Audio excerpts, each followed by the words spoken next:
Tepeden tırnağa dünyanın en ölümcül füzeleriyle donatılmış, milyarlarca dolarlık asla batmayan devasa bir uçak gemisi hayal etmeni istiyorum. Evet, devasa bir gemi. Aynen. Şimdi de hani o korkunç, yenilmez kalenin yavaş yavaş hani susuzluktan öldüğünü düşün.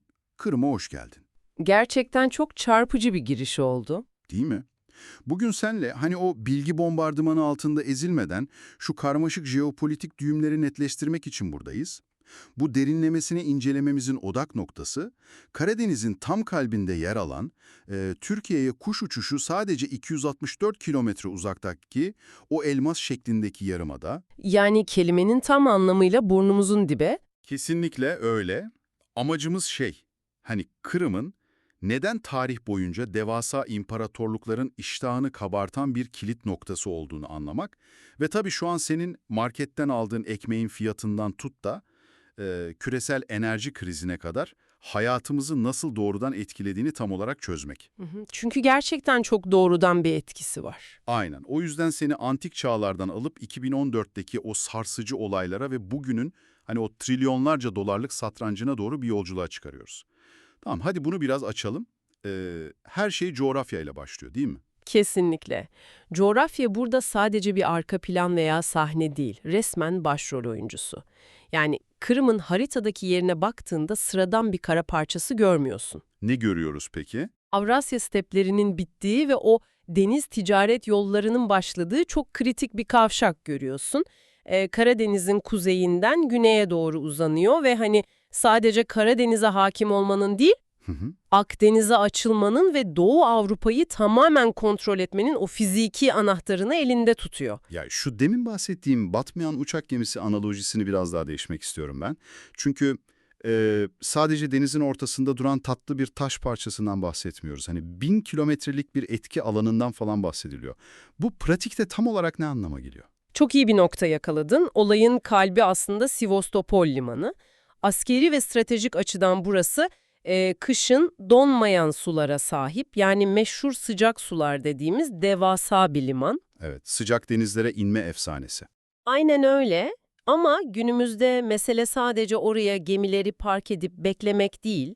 Modern askeri terminolojide bizim A2AD dediğimiz bir kavram var. Yani erişime engelleme ve alan kapatma. Hı hı. Kırım bugün ağzına kadar S-400 hava savunma sistemleri ve Boston kıyı füzeleriyle dolu. Yani bu durum şey gibi değil o zaman. Hani kapıda durup kimin içeri gireceğini kontrol eden standart bir güvenlik görevlisinden ziyade mahallenin en yüksek çatısına yerleşmiş bir keskin nişancıya benziyor. Hani o sokağa kimin arabayla girebileceğine, kimin camdan bakabileceğini bile tek başına karar veren biri. Doğru mu anladım? Tam olarak böyle. Ve bu keskin nişancı, düşün ki Orta Doğu'dan Balkanlara kadar uzanan devasa bir menzili kontrol ediyor. Vay canına. Küresel ticaretin can damarlarından biri olan o Karadeniz'den geçecek her buğday gemisi, hani her enerji tankeri bu keskin nişancının görüş alanından geçmek zorunda. Onun o elektronik ve balistik kubbesinin altından geçiyorlar. İnanılmaz yani sen sabah o fırından aldığın ekmeğin fiyatının binlerce kilometre öteki tahıl gemilerinin bu ablukaya takılıp takılmamasıyla çok doğrudan bayağı somut bir ilgisi var. Kesinlikle. İşte bu yüzden mesele sadece bir toprak parçasına sahip olmak değil, o toprağın sana sağladığı devasa etki alanını kontrol etmek. Yani bu inanılmaz coğrafi avantaj yüzünden hani ok ve yay döneminden tut, modern siber savaş dönemine kadar kimse Kırım'ı rahat bırakmamış. Bırakamazlardı da zaten hani imparatorlukların devasa bir turnikesi olmuş orası resmen. Aynen, Avrupa ile Asya arasındaki zenginlik akışını kontrol eden büyük bir turnike. Bu yüzden bölgenin tarihi bayağı çok katmanlıdır. Ama buranın kalıcı olarak o Türk ve İslam kimliğiyle yoğrulması 13. yüzyılda başlıyor. Selçuklular zamanı falan mı? Evet, tam olarak Anadolu Selçuklu Sultanı Alaaddin Keykubat'ın emriyle donanma Karadeniz'i aşıp Sudak'ı fethediyor. Ardından işte Altınorda Devleti dönemi geliyor. Hı hı. O meşhur Gazi Derviş Sarı Saltık var ya, onun Kefe'ye yerleşip orada camiler falan inşa etmesiyle bölge ilmek ilmek bir kültürel merkeze dönüşüyor. Sonrasında da Osmanlı ile omuz omuza verip Avrupa'nın en önemli güçlerinden biri haline gelen Kırım Hanlığı'nı görüyoruz. O süvarilerin Avrupa içlerine kadar korku saldığı altın çağlar. Bekle, burada bir durmamız lazım. Eğer Kırım Hanlığı hani bu kadar güçlüyse, Avrupa dengelerini değiştiren böyle devasa bir güce dönüştüyse, Evet, nasıl oldu da 1783'te Çariçe II. Katerina tarafından hani tek kalemde ilhak edildi? Yani Rusya elini kolunu sallayarak böyle sıradan bir salı günü yürüyüp içeri girmedi herhalde. Neden bu kadar kafayı taktılar buraya? olayın mekaniği tamamen şurada yatıyor. O dönemde Rusya, yılın yarısında limanları buz tuttuğu için adeta karaya hapsolmuş devasa bir devdi. Yani gemilerini çıkaramıyorlar. Aynen öyle. Kışın gemilerini hareket ettiremeyen, dolayısıyla küresel deniz ticaretine katılamayan bir imparatorluk düşün. Katarina şunu çok iyi biliyordu. Kırım'ı almadan Rusya donanmasını yıl boyu yüzdüremez. Ve yüzdüremezse asla küresel bir güç olamaz. Hı hı. Yani mesele sadece biraz daha toprak büyütmek değildi. Mesele Rusya'nın bir kara devletinden bir deniz imparatorluğuna dönüşmesi için gereken o kilidi zorla kırmaktı. Sıcak denizlere inme hayalinin arkasındaki o temel fiziksel ve lojistik gerçeklik tam olarak budur. Anlıyorum. Yani Karadeniz'in kuzeyindeki o binlerce yıllık Türk egemenliğini bitiren şey aslında biraz da küresel deniz ticaretine dahil olma matematiğiydi. Kesinlikle. Ve tabii imparatorluklar masa başında o büyük haritaları yeniden çizerken olan her zaman o haritanın üzerinde yaşayan insanlar oluyor. Tatarlara oldu. 1783'te el değiştiren toprak üzerindeki halk için çok daha trajik bir kaderin kapısını araladı maalesef. Maalesef öyle. 1783 çilenin başlangıcıydı diyebiliriz. Ama asıl büyük o sistematik kopuş ve yıkım 20. yüzyılda, hani İkinci Dünya Savaşı'nın sonlarında yaşandı. Ya bu noktada senden, bizi dinleyen kimseden bir anlığına o 18 Mayıs 1944 gecesine gitmesini istiyorum. Hani düşün, savaşın sonlarına doğru gece yarısı kapın tekmelenerek açılıyor. Çok korkunç bir an. Askerler sana ve ailene bağırıyor, eşyalarınızı toplayın diye. Ne kadar vaktin var biliyor musun? Sadece 15 dakika. Tüm hayatını, geçmişini 15 dakikada bir bohçaya sığdırıp dışarıda bekleyen o hayvan vagonlarına dolduruluyorsun. Havasız, penceresiz vagonlar üstelik. Aynen. O sırada erkekler cephede olduğu için çoğu zaten kadın, çocuk ve yaşlılardan oluşan koca bir halk. Tam 423 bin insan. Orta Asya'ya o kelimenin tam anlamıyla ölüm yolculuğuna çıkarılıyor. Ve o vagonlarda gittikleri yerlerdeki o insanlık dışı koşullarla 195 bin insan hayatını kaybediyor. Bir halkın neredeyse yarısı ölüyor ya. Korkunç bir oran gerçekten. Rakamlar o kadar devasa ki insan zihne bu dehşeti algılamakta cidden zorlanıyor. Kesinlikle. Bu yüzden o devasa kitlelerin içindeki tek bir yüze, hani bireysel bir hikayeye odaklanmak anlamamızı çok daha kolaylaştırır. Mesela Mustafa Abdülcemil Kırımoğlu'nun hikayesi. Evet, o çok çarpıcı. O cehennem trenlerine bindirildiğinde henüz 6 aylık bir bebekti Kırımoğlu. Düşünsene, büyüdüğü yer kendi ana vatanı değil, zorlu ve acımasız bir sürgün yeriydi. Ama sürgünde büyüyen bu çocuk, hani sonrasında silaha sarılıp kan dökmek yerine inanılmaz farklı bir direniş mekanizması kuruyor. İşin bence en etkileyici tarafı burası. İşin en çarpıcı tarafı da tam olarak bu zaten. Kırımoğlu, hani o Sovyetler Birliği gibi acımasız ve devasa bir rejime karşı pasifist, barışçıl ama bir o kadar da asla taviz vermeyen sivil bir haklar mücadelesi başlattı. Hı hı. Bu uğurda o Sovyet çalışma kamplarında, o dondurucu hapishanelerde tam 15 yıl esaret yaşadı. Dile kolay 15 yıl. Ama şiddete hiç başvurmadı. İnanılmaz bir irade. 1987'ye gelindiğinde Moskova'nın kalbinde, hani o meşhur Kızıl Meydan'da arkadaşlarıyla birlikte düzenledikleri barışçıl protesto bütün dünyanın gözünü aniden Kırım Tatarlarına çevirdi. Ve o inatçı sivil direniş sayesinde 90'larda Sovyetler dağılırken Tatarlar tek bir kurşun bile atmadan kitleler halinde vatanlarına geri döndüler. Vatanlarına döndüler ama hani benim kafama takılan çok temel bir sorun var burada. 90'lardan sonra Kırım bağımsız Ukrayna'ya bağlıydı değil mi? Evlerine döndüler sonuçta. Evet, Ukrayna toprağıydı. Ancak Rusya'nın zaten Sivastopol'de o devasa Karadeniz donanmasını kiraladığı, uluslararası hukuka tamamen uygun bir anlaşması vardı.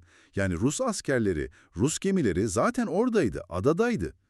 Eğer Rusya'nın derdi sadece sıcak sulara erişmek ve orada bir askeri üs bulundurmaksa, 2014'te neden bütün bir yarımadayı resmen ilhak edip tüm dünyanın yaptırımlarını üzerine çekti? Yani kiracı olmak yetmiyor muydu onlara? Aslında denklemin koptuğu, o ipin inceldiği yer tam olarak burası. Kiracı olmak artık yetmiyordu çünkü ev sahibinin siyasi ekseni kayıyordu. Nasıl yani? 2013'ün sonlarında Ukrayna'da başlayan o Euromeydan protestolarını düşün. Ukrayna yüzünü açıkça batıya, Avrupa Birliği'ne dönmeye başladı o dönem. Hatırlıyorum o olayları. Meydanlarda devasa kalabalıklar vardı. Aynen öyle ve Rusya için bu NATO etkisinin kendi arka bahçesine yani en hayati sınırlarına girmesi demekti. Ev sahibinin batıya kaydığını gören Rusya, hani o liman kontratının gelecekte iptal edilme riskini göze alamadı. Evi resmen zorla üstüne geçirdi.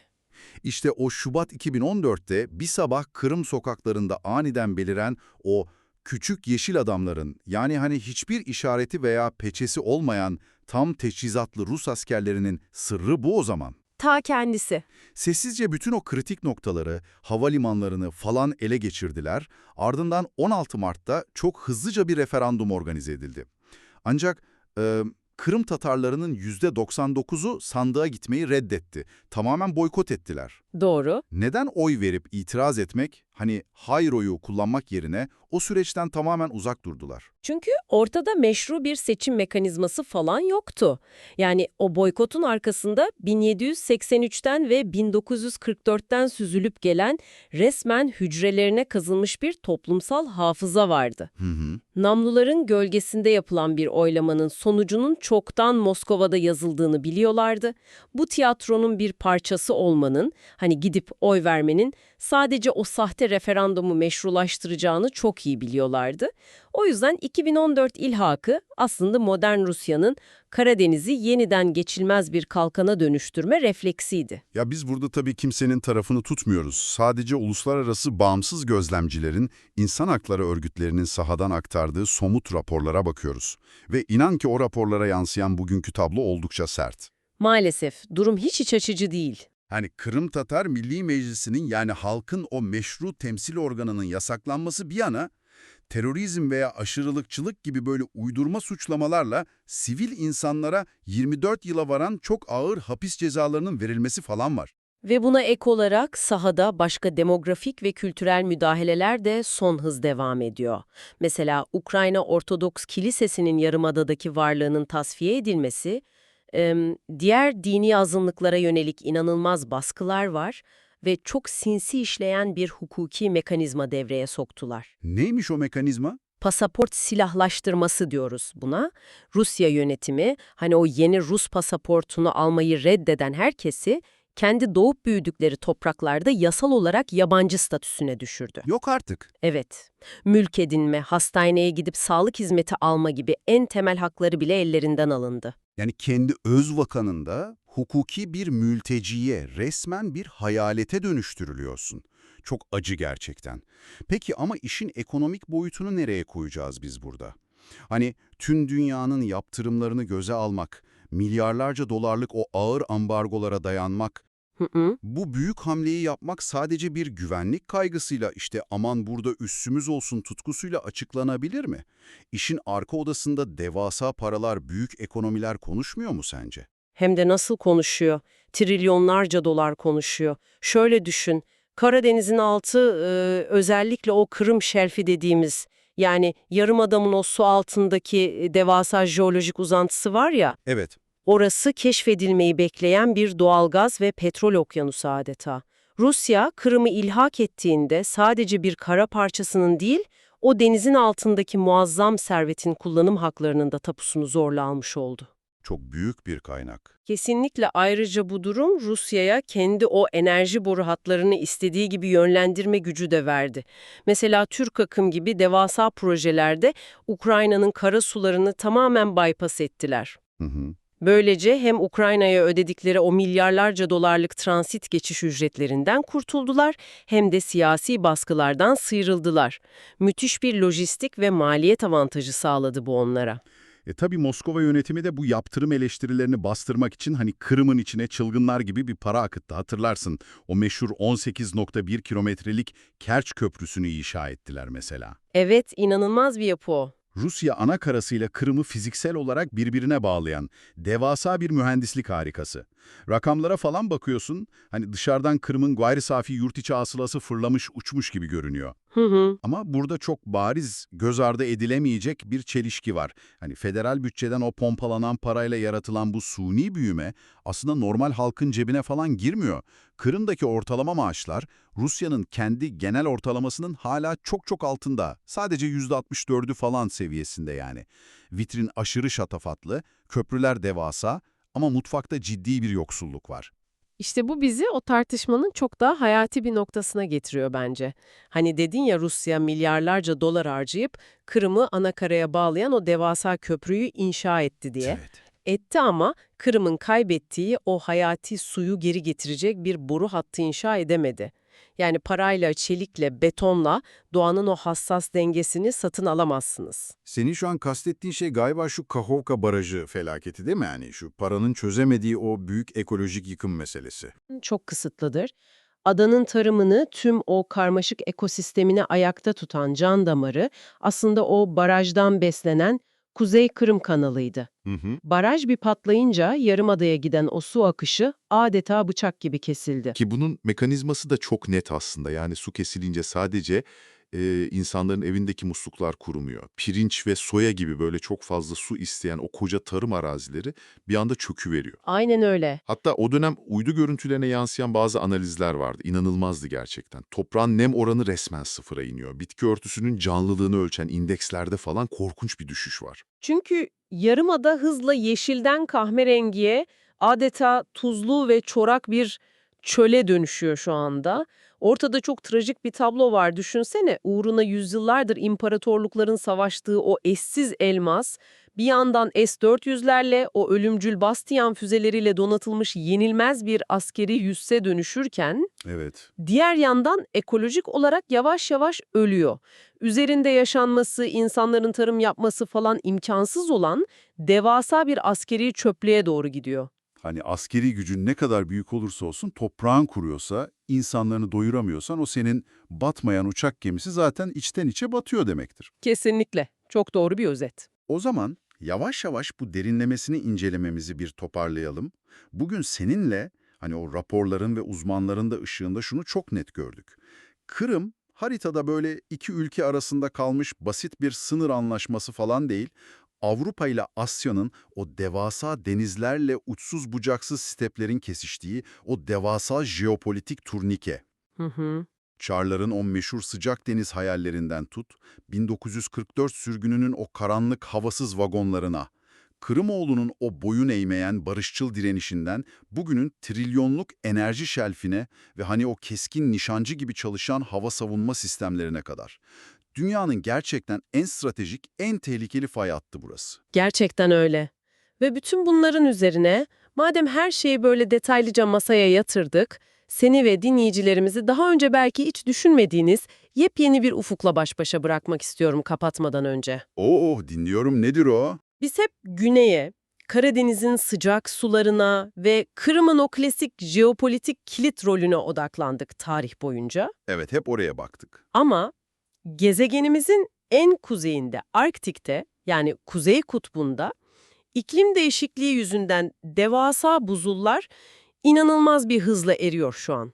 Doğru, maalesef eriyor. Bu ekolojik felaket aslında çok ironik bir şekilde Rusya için kuzeyde yepyeni devasa bir deniz, ticaret ve enerji rotası açıyor. O zaman da insanın aklına şu kışkırtıcı soru geliyor ister istemez. Önümüzdeki 10 yıllarda o kutup rotaları tam kapasiteyle çalışmaya başladığında ve küresel ticaret tamamen kuzeye kaydığında, Hı hı. acaba Karadeniz ve Kırım, Rusya için yüzyıllardır taşıdığı o vazgeçilmez lojistik kilit olma özelliğini yitirecek mi?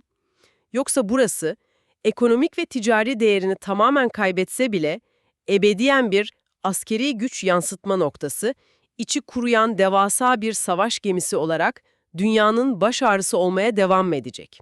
Vay canına, yani doğa, jeopolitiğin o değiştirilemez sandığımız kurallarını en kuzeyden eriyen o buzullarla baştan yazabilir diyorsun. Çok çarpıcı.